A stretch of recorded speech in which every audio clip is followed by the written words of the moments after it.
Welcome back to John's World Adventures. Thanks for joining us.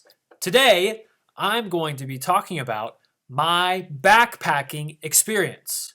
So far, you've seen me teaching in various countries. I will now be moving from Thailand to Laos. After many days of planning, I am going to be backpacking for 4 months. I just got done exploring Chiang Rai, a historic city in northern Thailand.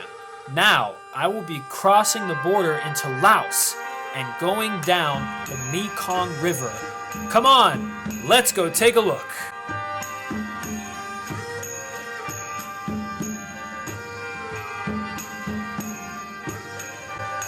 As you can see here, Laos is next to Thailand, and you can go to Hue to cross the border. This is the slow boat.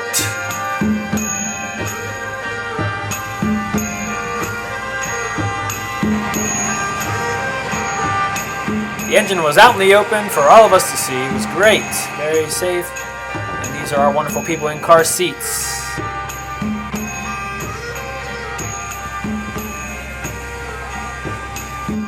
As you can see over here, in Laos, they burn the mountains to plant new crops, and that is why it is terribly polluted and hazy outside.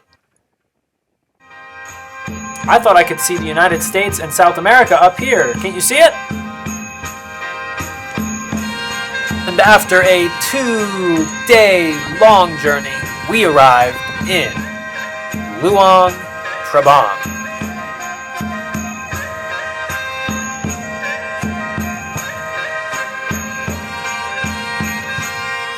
Luang Prabang is right on the Mekong River, which makes it quite beautiful. Benefits of hostel life and being on the slow boat is that it's easy to meet people and make friends. Some of these people that I met in Laos, I ended up traveling with for over 1 month of time.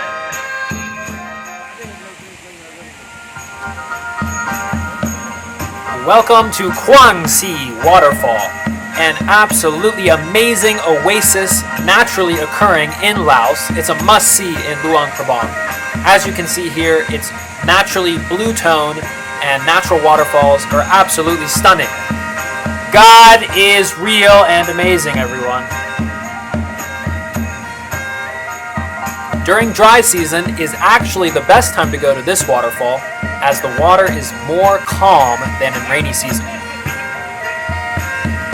So, funny story is that when we arrived in Luang Prabang, the hostel was booked. So me and the gentleman second from the left had to go find another place. All we could find was a room with 1 bed. So yes, we shared the bed together, and no, it was not weird at all. Sometimes you just gotta go with the flow, like the water down these steps.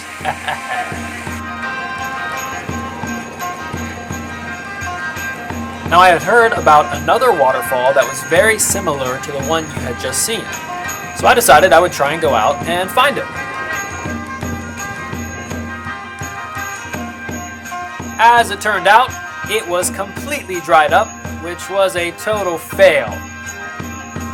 At my hostel, I had actually met an Israeli traveler who had fallen off his motorbike in a pretty bad accident. He said I could take his bike and go to this waterfall, as long as I brought it back, of course, and so I did.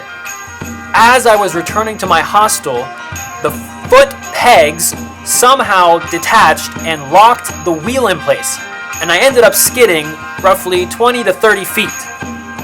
Hopefully that guy would have helped me.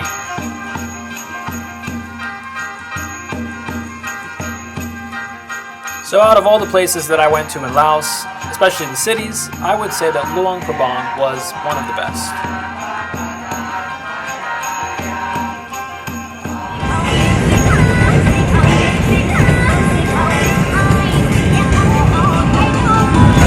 Yeah, so the next place to go, I had to take a van. It was in the middle of nowhere, and the man kept replaying a song over and over again. It was terribly annoying. But it was worth it to make it to Off the Grid Tao Guest House. If you truly want to be away from everything, come here. This nice Italian owner, who I forget his name, is the best, and he'll take good care of you here. Although I would have liked to stay at Tal Guest House longer, I wanted to catch up with my friends from the slow boat in Vang Vieng. In Vang Vieng, this place is known for partying. This is where you want to come on a vacation for fun and parties and outdoor activities. The most well-known thing to do in Vang Vieng is to go tubing down the Nam Song River. From what I heard, it used to be very crazy here, but a few travelers had died because they were so drunk they drowned while tubing in the water, so things have kind of calmed down since then.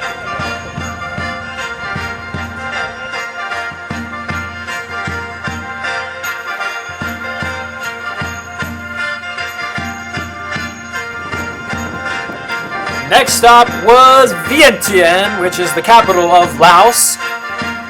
It had its good spots, but there wasn't terribly too much to do here. I got lucky though, and it just so happened to be Lao New Year, otherwise known as the Water Festival. And as you can see, an incredibly dangerous custom of throwing water at people while they're driving. Even as me and Sebastian were arriving, we were getting soaked in this tuk-tuk with all of our stuff, including my guitar. I know what you're thinking, and the answer is yes. People do fall off their motorbikes, and they do break their legs. I actually met a German girl who broke her leg at this very time. Still, it's a lot of fun!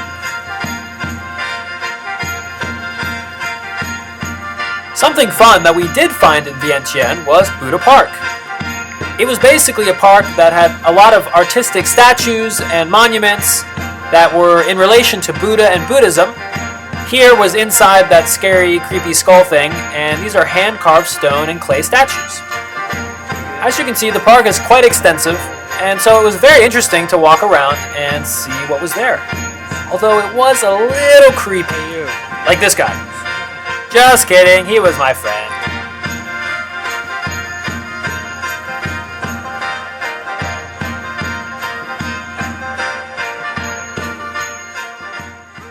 Next stop was Savannah Cat, which is a place that nobody goes to, which is why me and Sebastian went there, because you'll make the best of memories in the places you least expect.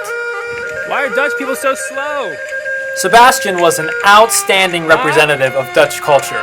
I would not know anything about the Netherlands apart from Sebastian. One evening, these fine young men invited me and Sebastian to eat and drink with them. It was an awesome time, even though they spoke no English.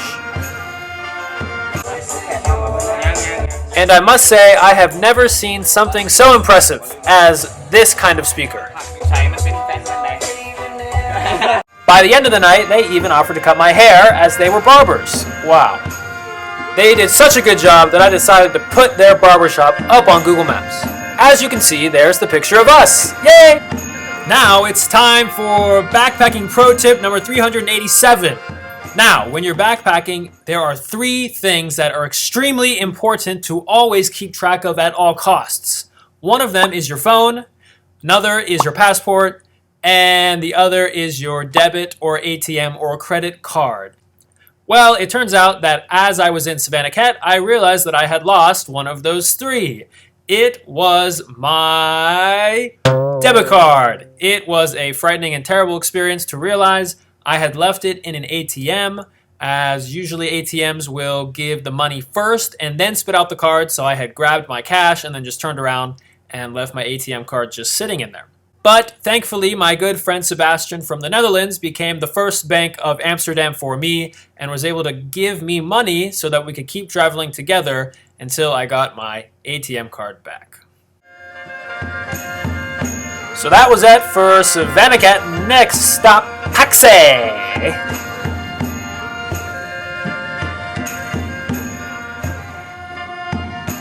In Paxe, I signed up for a guided tour, which is a tour where a local takes you around to cool places in the area. Laos has 2 very charming things about it. One of them is that it is not very well traveled, so you'll definitely have unique experiences, and the other is that it has many kinds of amazing waterfalls. Here was one that me and Sebastian jumped off of after moments of hesitation. Also, one thing I learned abroad is that you definitely don't want to mess with nature. even if you think it is something you know. On the left here is something you might be familiar with, honeysuckles, something favorite from childhood, and on the right was an angel's trumpet. Oh, an angel's trumpet? That can't be bad. Wrong! Angel's trumpet is actually really bad, and it can actually lead to coma and death. Wow! Sebastian had some very observant friends from back home and messaged him saying that I had ingested something very, very dangerous. I think it was karma for terrorizing this very cute puppy that I found this morning. I'm never going to do that again. By the end of the day, I felt quite alright.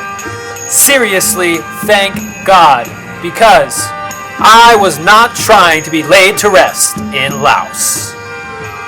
Now, me and Sebastian wanted to move on, but I still had not received my debit card in the mail.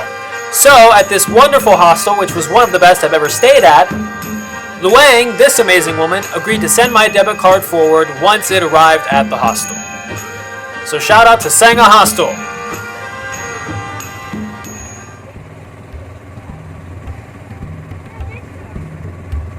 Last stop in Laos was Don Det, otherwise known as the 4,000 Islands. I'm not quite sure if there's actually 4,000, but that's what they say. This was where I stayed for the week. It was $3 a night, no air conditioning, in 40 degrees C, which is roughly 110 degrees Fahrenheit. You basically sit in a pool of your own sweat each night, but the view was amazing. Waterfront. You couldn't ask for much more. I would usually come here for breakfast and some coffee and overlook the islands. A notable place of interest in Don Det is the Garden of Nang. Here is basically the only swimmable place, and it's quite cool because you can swim with the water buffalo if they come. Also, Nang is the owner of this restaurant, and she makes fresh food daily, literally picking the papayas from the tree and cutting them right before your eyes.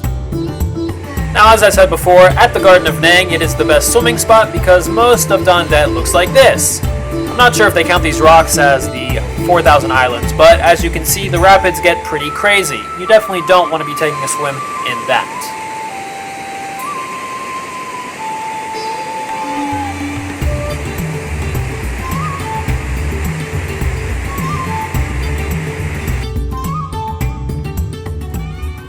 That's a wrap for Laos. Next stop is Cambodia, Siem Reap. I still don't have my ATM card, but me and Sebastian have decided to continue on anyways. He has agreed to fund my trip until I can get my ATM card back. And Liang from the hostel in Pak Se said that she would be able to send that onward. I hope you enjoyed this episode of John's Backpacking Adventures. Make sure you subscribe below and like this video, and join me next time for episode 5, Cambodia. See you then! Woohoo!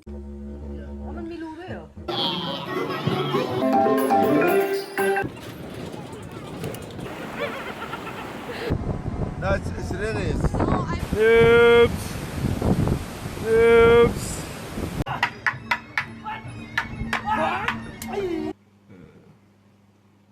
No.